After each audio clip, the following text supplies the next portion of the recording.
Hello base, আসসালামু আলাইকুম। তো আজকের বিষয়টা হচ্ছে আমরা কেঁচো দিয়ে কি কি মাছ ধরতে পারি, বা কেঁচা বলি বা জির বলি, যে ভাষা যেটাই বলি।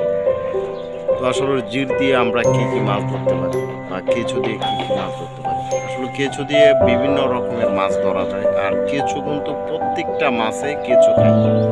যেমন আপনাকে আমি উদাহরণটা বোঝাই, যেমন আপনি কেঁচো দিয়ে বল মাছ ধরতে পারবেন, কেঁচো দিয়ে আপনারা চিতল মাছ ধরতে পারবেন, কেঁচো দিয়ে আপনারা আয়ের মাছ ধরতে পারবেন, কেঁচো দিয়ে আপনারা বাইং মাছ ধরতে পারবেন, কেঁচো দিয়ে আপনারা টাই মাছ ধরতে পারবেন, কেঁচো দিয়ে আপনারা শিং মাছ ধরতে পারবেন। বিভিন্ন রকমের মাছ ধরা যায় এই কেঁচো দিয়ে আপনারা তেলাপিয়া মাছও ধরতে পারবেন।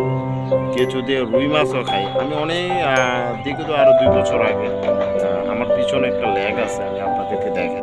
যেমন এই যে লেকটা দেখতে পাচ্ছি, আমি অনেক আরো 2 বছর আগে ঠিক ওই যে এই জায়গায় সেম এই জায়গাটাতে আমি তখন কেঁচো দিয়ে মারছিলাম। তো প্রায় 2 থেকে আড়াই কেজি হবে রুই মাছটা।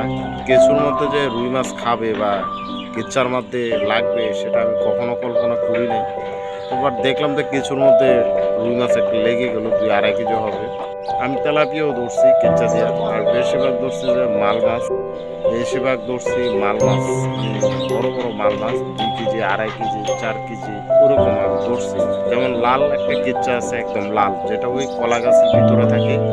ওটা দিয়ে আপনারা মাল মাছ ধরতে পারবেন। যদি আপনার চারাতে যদি মাল মাছ বেশি উঠে বা বেশি মানে অন্য টুক খাচ্ছে না, যেমন সাদা টুক খাচ্ছে না, সাতও খাচ্ছে না, সেক্ষেত্রে আপনারা কেঁচো দিয়ে আপনারা একটা টুক ফেলে দেখতে পারেন, 100-100 ফলাফল পাবেন। তো এতটুকুই। আর ভিডিওটা যদি ভালো লাগে অবশ্যই লাইক করবেন, আর আপনার যদি